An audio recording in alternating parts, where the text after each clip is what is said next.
नमस्कार मंडळी, आज शिवरात्री आहे. म्हणलं चला शिवरात्रीला मंदिरात जाऊन येऊया.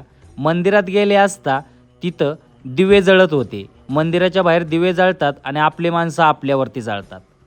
थोड्या वेळानं अभिषेक करून घेतला.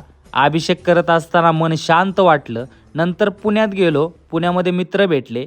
मित्राला म्हणलं कसं चालू आहे. मित्र म्हणला कशाचं काय आणि फटक्यात पाय. मैत्रिणीला म्हणलं चीनवरून कधी आली, तर बघा ती अशी हसायला लागली. म्हणलं चला 2-3 दिवसातून भेटलोच आहेत, तर आपण सेल्फी काढूया. तर त्यांनी बोटांचं असं काय चालू केलं. त्यांना सांगितलं शौचालय तिकडं आहे म्हणून, तर ते हसायला लागले. बघा जसं आमच्या नशिबाचं दार बंद होतं, तसं या स्टुडिओचं पण दार बंद होतं. आमच्या नशिबाचं आणि या स्टुडिओचं दार कधी उघडतंय याची वाट बघत बघत आम्ही रिक्षामध्ये बसलो. बसून बसून एवढा कंटाळा आला होता की तेच जोक मारून हसायला सुद्धा येत नव्हतं.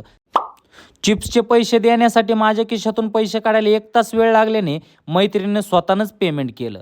बघा माझा मित्र पूर्वीच्या जन्मी राक्षस असल्यामुळं तो त्याची कला दाखवत होता. थोड्या वेळाने आमच्या नशिबाचं दार आणि स्टुडिओचं दार उघडलं. आतमध्ये गेल्यानंतर सेटअप तर भावाने काम 70 केलं होतं.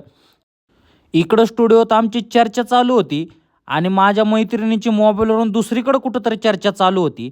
तिला म्हणलं फोन बाजूला ठेव आणि आमच्यात थोडंसं सामील हो जी म्हणलं, तर ती स्वतःच्याच व्हिडिओ काढायला लागली. माणसाला बोट धर म्हणलं की माणूस डायरेक्ट खिशातच हात घालतोय. बघा असे नमुने भरलेत.